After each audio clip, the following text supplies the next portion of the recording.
Սեղ մեկլայք եւ բաժանորդագրվեք։ Ողջույն, սիրելի ժողովուրդ, ներողություն եմ խնդրում, շտապ եթեր եմ դուրս գալիս առանց նախորոք զգուշացնելու, բայց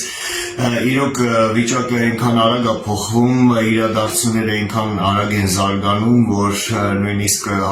որոշ դեպքերում հարկա լինում այսպիսի չնախատեսված եւ շտապ եթեր դուրս գալ, բայց ես խնդրում եմ, քանի որ ասելիքը շատ կարեւոր է, չափազանց կարեւոր է, ես խնդրում եմ չբավարարվեք միայն լսելով, տարածեք իմ այս լայվը, ձեր էջերի վրա տեղադրեք, շեյր արեք, կոմենտներ գրեք, լայքեր դրեք, տարածեք, որտեղ իրոք շատ արագ ամեն ինչ զարգանում եւ իրոք անկանխատեսելի վիճակներ են կարող ստեղծվել արդեն մոտ ապագայում։ Մի քանի կարևոր բան կա, առաջինը հենց նոր NBC հեռուստաալիքով հայտնեցին, որ նախագահ Դոնալդ Թրամփը բառացիորեն ասել է հետևյալը. I am pissed off, ես կատաղած եմ, զայրացած եմ Վլադիմիր Պուտինի վրա, այն պատճառով նախ, որ Պուտինը կասկածի տակ է դնում Ուկրաինայի նախագահ Զելենսկու լեգիտիմությունը, եւ Դոնալդ Թրամփը ասել է, որ եթե ես համոզվեմ, որ զինադադարի ուրեմն խափանման պատճառը իրոք Ռուսաստանն է, ես անմիջապես դաժան սանկցիաներ կմտցնեմ Ռուսաստանից արտահանվող ամբողջ նավթի վրա, 25-ից 50% տարիֆներ կդնեմ, երկրորդային տարիֆներ Ռուսաստանից արտահանվող ամբողջ նավթի վրա եւ Թրամփը ասաց, որ եկող շաբաթ ես մտադիր եմ հեռախոսազրույց ունենալ Վլադիմիր Պուտինի հետ, որպեսզի վերջնականապես ճշտեմ այս հարցը եւ հետո որոշեմ իմ անելիքը։ Ինչ է սա նշանակում։ Սա նշանակում է, որ նախագահ Թրամփի համբերությունը արդեն հատում է, մոտ է դրան եւ ես իմ նախորդ եթերներում սրա մասին բազմիցս խոսել եմ։ Իրոք ռուսների վերջի հույսը, Պուտինյան ռեժիմի, Պուտինի եւ իր թայֆայի շրջապատի վերջի հույսը այն էր, որ Դոնալդ Թրամփը իշխանության գալով, պաշտոնը ստանձնելով շատ արագ կսեղմի Ուկրաինային, կճնշի Ուկրաինային, կստիպի Ուկրաինային դադարեցնել դիմադրությունը Ռուսաստանին, ուրեմն Ռուսաստանին ձեռք տվող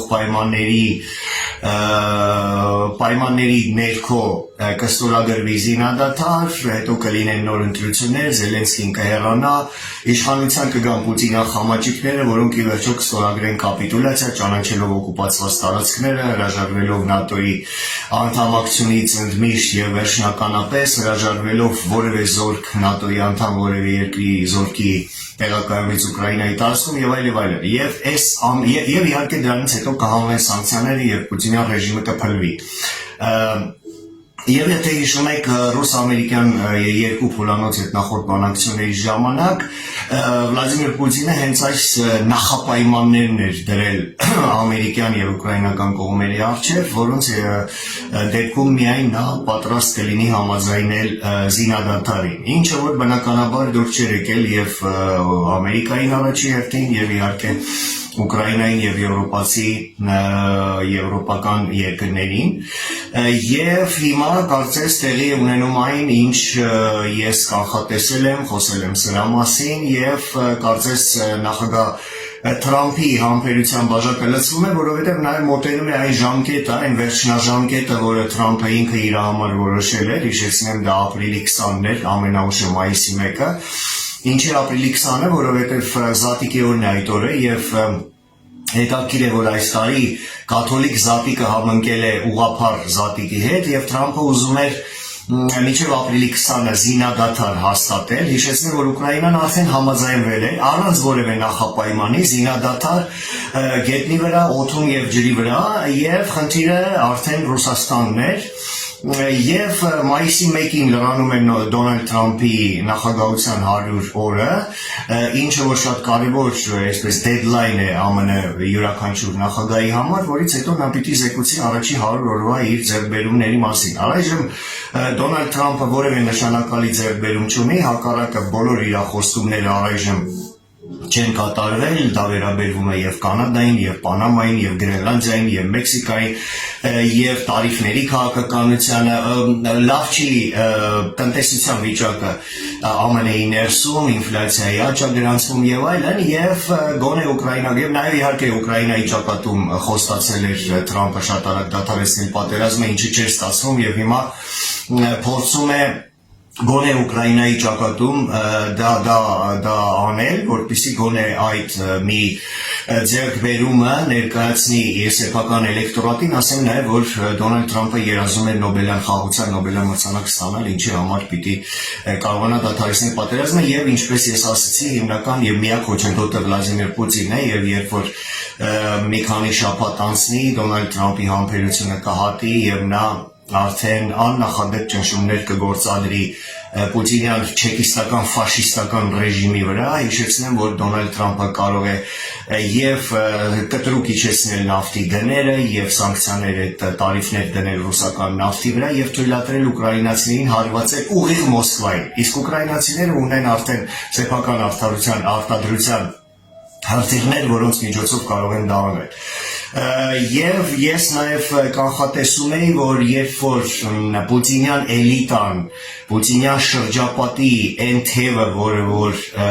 ուզում է, որ պատերազմը դադարի, ոչ թե որտեղ նրանք խաղաղասեր են եւ այսպես ցանկանում են, որ աշխարհում խաղաղություն տիրի, ոչ, նրանք էլի սրիկաներ են, պարզապես նրանք ուզում են պատերազմը դադարեցնել սեփական կաշին եւ ունեցվածքը փրկելու համար, որտեղ լավ են հասկանում, որ գտնվելով Պուտինյան խորտակվող նավի վրա նրանք Պուտինի հետ միասին գնում են դեպի կործանում։ Դա վերաբերվում է Չեմեզովի կլանին, որի ներկայացուցիչներից մեկը եւ գլխավորը Դենիս Մանտուրովն է, խորհուրդ եմ տալիս ձեզ հետևել այդ մարդուն, Դենիս Մանտուրը, որը որ Միշուստինի տեղակալն է, առաջին փոխվարչապետը եւ ըստ որոշ տեղեկությունների հենց Մանտուրովը կարող է դառնալ Պուտինից հետո Ռուսաստանի հաջորդ ղեկավարը, մյուս թեմը դա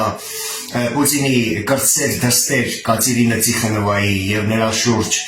հավաքված մարդկանց թևն է, որոնց տեխնացուն Կիրիլ Դմիտրիևն է, որը Կատերինա Տիխանովայի մոտիկ ընկերուհու ամուսինն է։ Եվ նրանք կարծում եմ, եթե սկսեն հասկանալ, որ այսպես այլևս չի կարող շարունակվել, կփորձեն լուծել Պուտինի հարցերը, ինչպես Բերյան լուծեց Ստալինի հարցերը։ Եվ հետաքրքիր է, որ մի քանի օր առաջ Զելենսկին հայտարարել էր, որ Պուտինը շուտով կմահանա եւ ամեն ինչ կվերջանա, եւ ահա այս գիշեր լուր եկավ, որ Մոսկվայի կենտրոնում Լուբյանկայի ՖՍԲ-ի ուրեմն գլխավոր շենքի շտաբի մասնաշենքից ոչ շատ հեռու պայթեցվել է Պուտինի լիմուզիններից մեկը, այդ Aurus Magnishի այդ լիմուզինը, եւ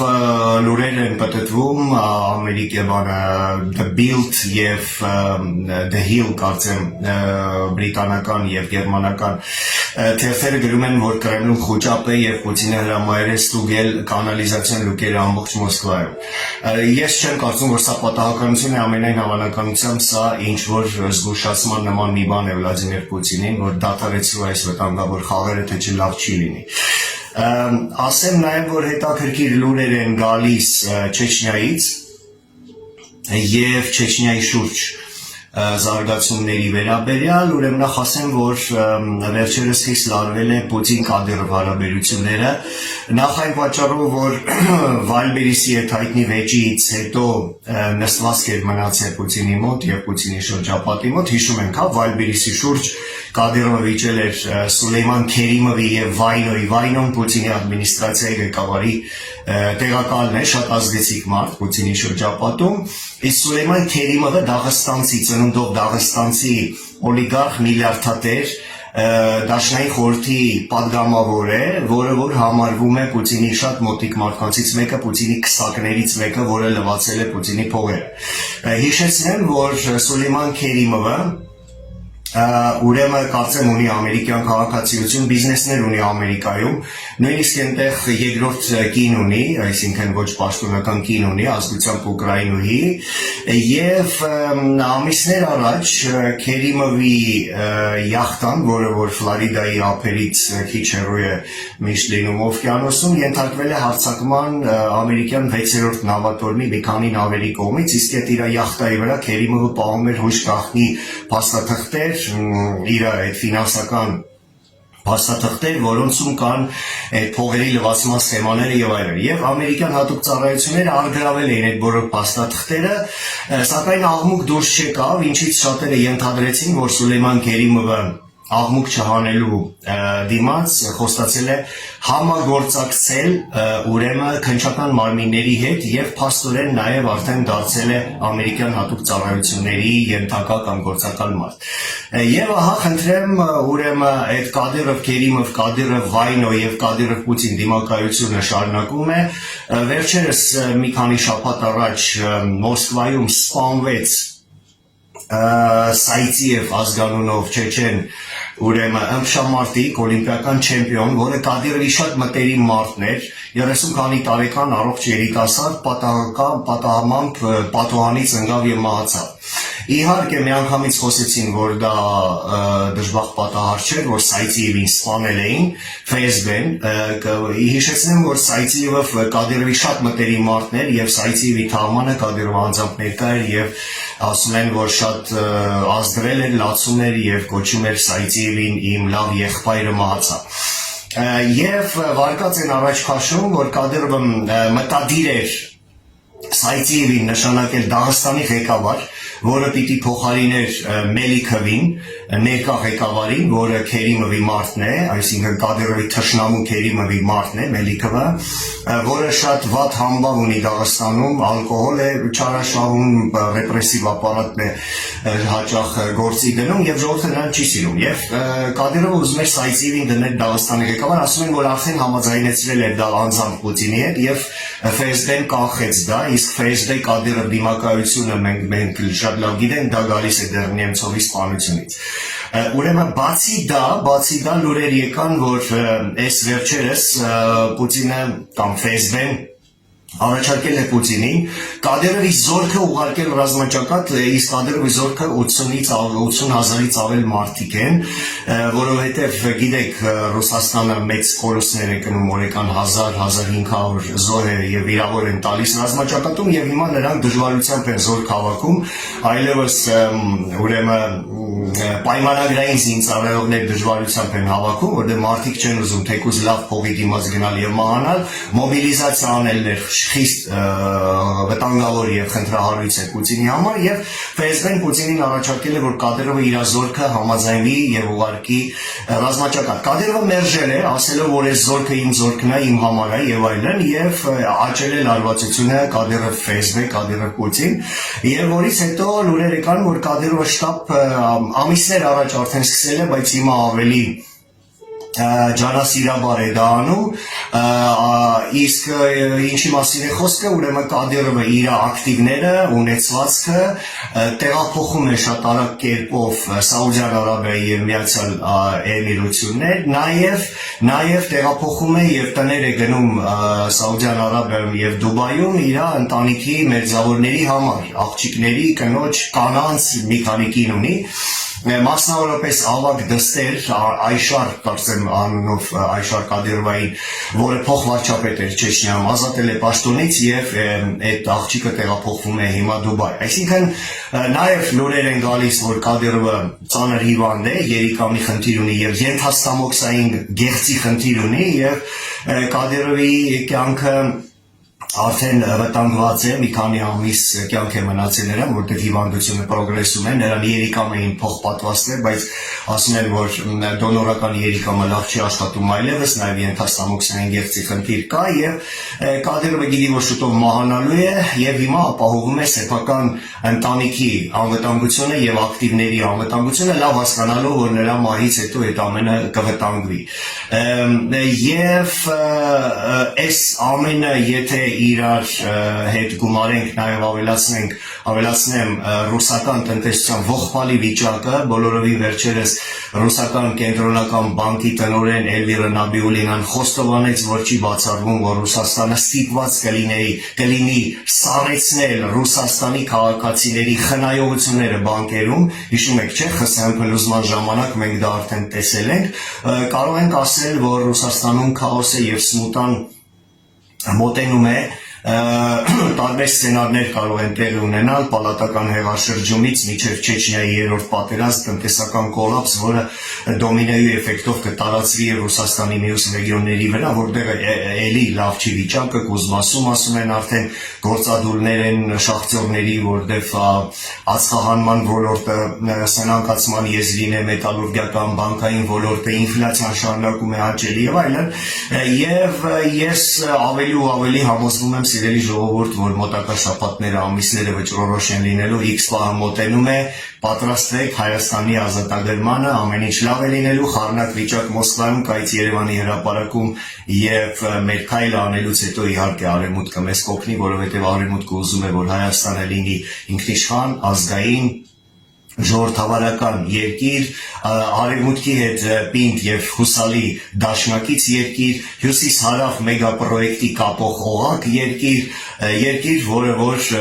ունի սեփական շահերը, որոնք համընկնում են Արևմուտքի շահերի հետ եւ Արևմուտքը իդեմս Հայաստանի եւ Վրաստանի հարավային Կովկասում կունենա հուսալի ընկեր, դաշնակից եւ գործընկեր։ Լավ եղեք, ամեն ինչ լավ է լինելու, շնորհակալություն, խնդրում եմ նորից տարածել այս եթերը, որովհետեւ ասելիքը շատ կարեւոր է։ Լավ մնացեք, լավ է լինելու։